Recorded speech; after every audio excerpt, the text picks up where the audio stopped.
Bharat invasion करना चाहता है, दहशतगर्दी उसने लॉन्च कर दी। अरे कहना क्या चाहते हो कि भारत और नरेंद्र मोदी एक दहशतगर्द रियासत और दहशतगर्द हुकूमत है। नमस्कार, जय हिंद। इस चैनल में आप लोगों का स्वागत है। लाल टोपी ने फिर इंडिया के खिलाफ जहर उगला। उसने कहा है कि इंडिया पाकिस्तान पर हमला करने वाला है, जो कि बिल्कुल गलत है। इंडिया ने कभी पाकिस्तान पर पहले हमला नहीं किया है। इस वीडियो में लाल टोपी ने गुजरात दंगों पर बनी BBC डॉक्यूमेंट्री और कुलभूषण यादव पर बात की है।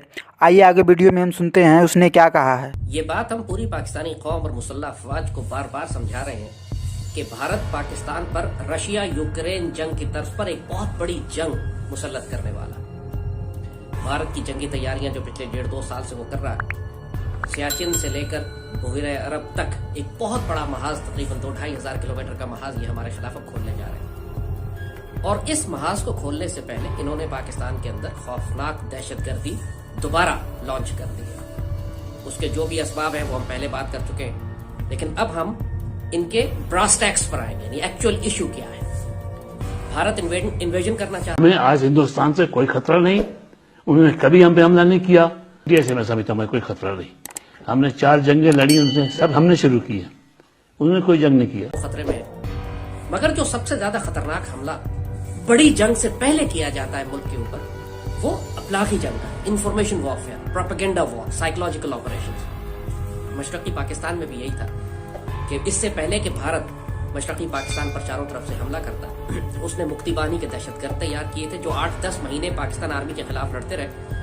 मगर उससे ज्यादा खतरनाक वो प्रोपेगेंडा था जो पूरी दुनिया में फैलाया जा रहा था कि पाकिस्तान एक दहशतगर्द रियासत है, औरतों की बेहरमती कर रही है, बंगालियों को कत्ल कर रही है, बंगालियों को हिजरत करके भारत जाना पड़ गया और पाकिस्तान आर्मी जुल्म करती फिर रही है। और ये प्रोपेगेंडा इतनी जारहाना अंदाज में पूरी दुनिया में किया गया, इस तरह बंगाली अवाम के दरमियान इतने जारहाना अंदाज में किया गया कि बहुत बड़ी तादाद में बंगाली ये समझने पर मजबूर हो गए कि शायद पाकिस्तान आर्मी ये वाकई ये मजालिम ये क्या है। लेकिन वो हमूदुर रहमान कमीशन रिपोर्ट जो थी उसको ही हमने जो है वो छुपा दिया और उसको कहीं पे जो है उसका जिक्र नहीं किया जाता। हमारी बुक्स में कहीं पे उसका जिक्र नहीं आपको मिलेगा।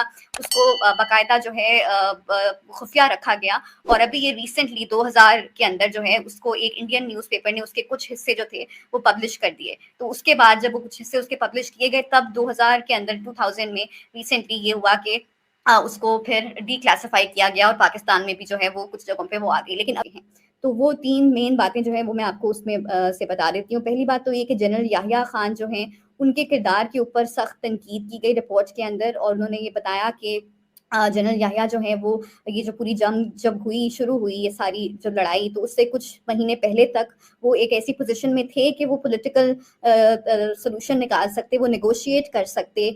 जो शेख मुजीब और बाकी अवामी लीग के लोग थे वो उनसे बात कर सकते थे, वो एक पॉलिटिकल सोल्यूशन इस मसले का निकाल सकते थे। लेकिन उन्होंने ऐसा बिल्कुल नहीं किया और उनका जो रिफ्यूज़ल था किसी भी पॉलिटिकल हल की तरफ जाने के लिए, और बिल्कुल एक इस तरह का एटीट्यूड जिसके अंदर वो इंटरेस्टेड नहीं लगते थे कि वो कोई इस मसले का पॉलिटिकल हल निकालना चाहते हैं या किसी तरह से उन लोगों की बंगाली जो लीडर्स हैं उनकी बात सुनना चाहते हैं। इससे और ज़्यादा जो है रिजेंटमेंट फैली वहाँ के बंगाली लोग जो थे उनके अंदर। और इस बात का रिपोर्ट में ये भी लिखा है कि इस बात की निशानदेही जनरल याहिया खान के डिसइंटरेस्ट की निशानदेही इस बात से भी होती है कि उस वक्त जो शेख मुजीब और डॉक्टर कमाल हुसैन जो कि अवामी लीग के बहुत इंपॉर्टेंट टॉप लीडर्स थे, उनको जो है कस्टडी में रखा गया था वेस्ट पाकिस्तान के अंदर। और उनसे ऐसा नहीं था कि उनको कहा गया था कि आप जो है वो मसले का हल निकालें या उनसे डायलॉग किया जाए। डायलॉग जो है पॉलिटिकल सोल्यूशन जो है वो उसकी तरफ कोई तवज्जो नहीं दी गई। इसके अलावा जनरल याहिया की जो मिलिट्री स्ट्रैटेजी है उसके ऊपर भी उन्होंने कड़ी तनकीद की। इस रिपोर्ट के अंदर उन्होंने कहा कि ये बहुत इनकॉम्पिटेंट थे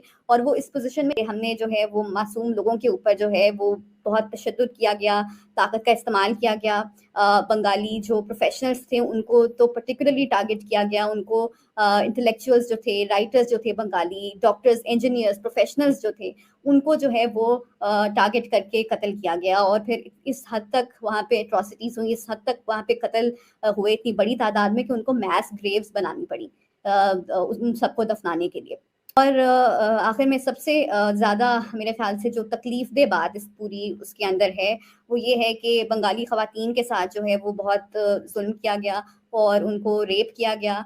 रेप जो था उसको यूज किया गया as a tool of retaliation, ये रिपोर्ट कहती है। और उसके अंदर उन्होंने जो है वो बहुत ज़्यादा खवातीन, जो बंगाली खवातीन थी, उनको अपनी उसका निशाना बनाया गया। और इस तरह जो खवातीन जो भी बंगाली वहाँ पर थी उनको आइडेंटिफाई करके कि वो बंगाली हैं, और फिर उनके साथ जो है सेक्सुअल वायलेंस किया गया।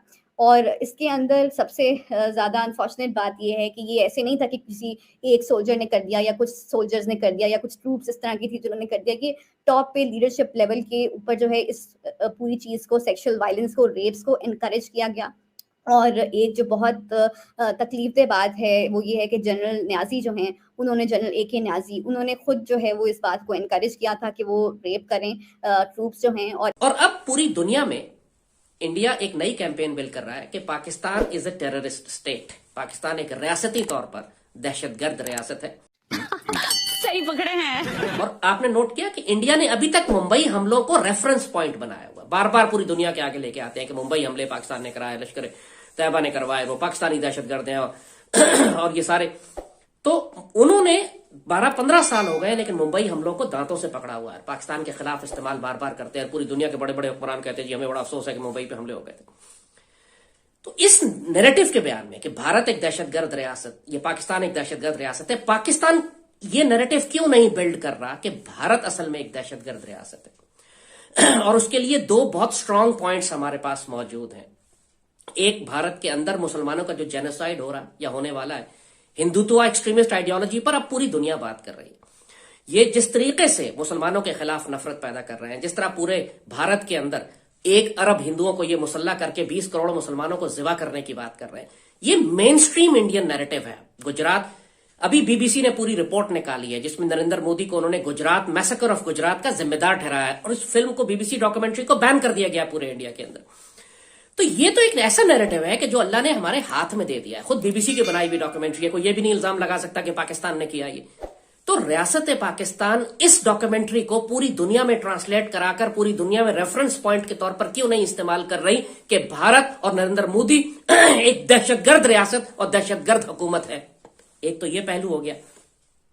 यहीं पे हम जैसे कहा कि हम हमेशा डिप्लोमेसी और फॉरेन पॉलिसी में मार खाते हैं, हम नेगोशिएशन से मार खाते हैं, हम इंफॉर्मेशन वॉरफेयर और साइऑप से मार खाते हैं, मैदान जंग में हम शेरों की तरह लड़ते हैं, लेकिन उस वक्त तक इतने घेरे में आ चुके होते हैं कि हमें बहुत भारी कुर्बानियां देनी पड़ती। और दूसरा, दुनिया में यह साबित करने के लिए कि भारत एक बहुत बड़ी दहशतगर्द रियासत है जिससे पूरे खित्ते में दहशतगर्दी फैल रही है, अल्लाह ने आपको एक ट्रम्प कार्ड दिया हुआ है, और वो है कुलभूषण यादव। आप नोट करें कि 3-4 साल हो गए कुलभूषण यादव को हमने इस्तेमाल ही नहीं किया भारत के खिलाफ अपना केस बिल्ड करने के लिए। उसको हमने पता नहीं किस लिए हिफाजत से छुपा के खिलाफ में लपेट कर हमने उसको अलमारी में बंद किया हुआ है। किस दिन के लिए? या तो उसको फांसी दो, फारिग करो, या उसको इस्तेमाल करो पाकिस्तान के हक में। होना यह चाहिए था कि कुलभूषण यादव के अब पूरी दुनिया में इंटरव्यूज कराए जाते। इंटरव्यूज का मतलब है कि इंटरव्यू हम खुद करते। Ideally I would like to do the interview, कि मेरे सामने कुलभूषण यादव के बैठाए, जरा मैं सवाल जवाब करूं उसके साथ, और वो इंटरव्यूज हम प्रॉपरली फिर पूरी दुनिया में ट्रांसलेट करके भेजें, पूरी दुनिया को बताएं कि हमने एक सर्विंग नेवल ऑफिसर, एक दहशतगर्द पकड़ा हुआ है कि जो पाकिस्तानी रियासत के खिलाफ आकर दहशतगर्दी कर रहा था। ऐसा कोई इंटरनेशनल कोर्ट ऑफ जस्टिस तक जा चुका है, सो इंडिया ओन करता है, उसको डिनाई भी नहीं कर सकता। लिहाजा इस कुलभूषण यादव को अब आप पूरे पाकिस्तानी मीडिया पर और पूरी दुनिया में, हमें हर रोज इसका चेहरा दुनिया को दिखाना चाहिए, ये है दहशतगर्द। बड़े बड़े पोस्टर बना के इसके पूरी दुनिया में एम्बेसीज में लगाएं, जहां फॉरेन डिग्नेटरीज मिलने के लिए आते हैं आपसे, जहां इन्होंने ईस्ट पाकिस्तान की हमारी तस्वीर लगाई हुई है कि जनरल न्याजी सरेंडर कर रहा है, इस तरह आप इन दहशतगर्दों की तस्वीर लगाएं, पूरे दुनिया में हर रोज पाकिस्तानी मीडिया पर चले, ये है भारतीय दहशत। यही नहीं, अभी और सुनिए। पाकिस्तान की संसद ने एक कानून पास कर वहां की जेल में बंद भारतीय नागरिक कुलभूषण जाधव को कोर्ट में समीक्षा याचिका दायर करने का अधिकार दे दिया है। बुधवार को पाकिस्तान की संसद का एक साझा सत्र हुआ जिसमें सैन्य कोर्ट द्वारा दी गई सजा के बारे में कुलभूषण जाधव को समीक्षा याचिका दायर करने के अधिकार से जुड़ा कानून पारित किया गया। 51 साल के कुलभूषण जाधव भारतीय नेवी के रिटायर्ड अफसर हैं। अप्रैल 2017 में पाकिस्तान की एक सैन्य अदालत ने उन्हें जासूसी के आरोप में मौत की सजा सुनाई थी। भारत ने हेग स्थित अंतर्राष्ट्रीय कोर्ट ऑफ जस्टिस में पाक सैन्य अदालत के इस फैसले को चुनौती दी थी और कुलभूषण जाधव को काउंसलर एक्सेस देने की गुजारिश की थी। कोर्ट ने भारत की अपील पर कुलभूषण की फांसी की सजा पर अंतरिम रोक लगा दी थी। कोर्ट ने अपने फैसले में पाकिस्तान सरकार को जाधव को काउंसलर एक्सेस मुहैया कराने और सजा के खिलाफ समीक्षा अपील दायर कर सकने की व्यवस्था करने के लिए कहा था। पारित हुआ कानून इसी आदेश के तहत माना जा रहा है। आइए जानते हैं कि पाकिस्तान की संसद में हुए उस साझा सत्र में क्या हुआ था। संसद के दोनों सदनों के साझा सत्र में सांसदों के सामने बहस के लिए कई कानून पेश किए गए, जिनमें से एक कुलभूषण को समीक्षा याचिका दायर करने का अधिकार देने से संबंधित कानून भी था। इसी साल जून में संसद के निचले सदन, जिसे नेशनल असेंबली कहा जाता है, उसमें 21 बिल के प्रस्ताव पेश हुए थे, जिसमें से ये भी एक था। नेशनल असेंबली ने इस कानून को पास कर दिया था, लेकिन इसे सीनेट की मंजूरी नहीं मिल पाई थी। बार को अंतर्राष्ट्रीय कोर्ट के आदेश को लेकर अपनी प्रतिबद्धता दिखाते हुए पाकिस्तान के कानून मंत्री फारूक नसीम ने संसद में the international court of justice review and reconsideration bill 2021 का प्रस्ताव पेश किया। संसद में इसे ध्वनि मत से पारित किया गया। इस प्रस्ताव के कानून बनने के बाद कुलभूषण हाई कोर्ट में समीक्षा याचिका दायर कर उन्हें सुनाई गई सजा पर पुनर्विचार की गुजारिश कर सकते हैं। पाकिस्तान की नेशनल असेंबली में सत्ताधारी तहरीक-ए-इंसाफ और उसके गठबंधन सहयोगी बहुमत में हैं, लेकिन संसद के ऊपरी सदन यानी सीनेट में वो अल्पमत में हैं। ऐसे में दोनों सदनों में इस कानून को पास कराने को लेकर आ रही दिक्कतों से निपटने के लिए सरकार ने संसद का साझा सत्र बुलाया था। इससे पहले सरकार ने अंतर्राष्ट्रीय कोर्ट का आदेश का पालन करने के लिए 2019 में नेशनल रिकंसिलिएशन ऑर्डिनेंस पेश किया था, लेकिन उस वक्त कुलभूषण ने कथित तौर पर इसके तहत समीक्षा याचिका डालने से इनकार कर दिया था। भारतीय विदेश मंत्रालय ने पाक सरकार के इस दावे को खारिज करते हुए कहा था कि समीक्षा याचिका दायर करने से इनकार करने के लिए कुलभूषण को मजबूर किया गया था।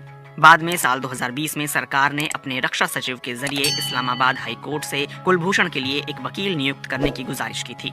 पाकिस्तान के राजनीतिक गलियारों में इस कानून को लेकर काफी बहस हो रही है। पाकिस्तान पीपल्स पार्टी के प्रमुख बिलावल भुट्टो जरदारी ने कहा है कि वो इस नए कानून को सुप्रीम कोर्ट में चुनौती देंगे। वहीं विपक्षी नेता और पाकिस्तान मुस्लिम लीग नवाज के शाहबाज शरीफ ने सरकार पर जबरन कानून थोपने का आरोप लगाया है। पूर्व मंत्री और पाकिस्तान मुस्लिम लीग नवाज के नेता एहसान इकबाल ने आरोप लगाया कि इमरान सरकार संसद के साझा सत्र करवाकर भारतीय जासूस कुलभूषण जाधव को अधिकार देने के लिए जबरन वो बिल पेश करने जा रही है, जिसे सीनेट ने पास करने से इनकार कर दिया था।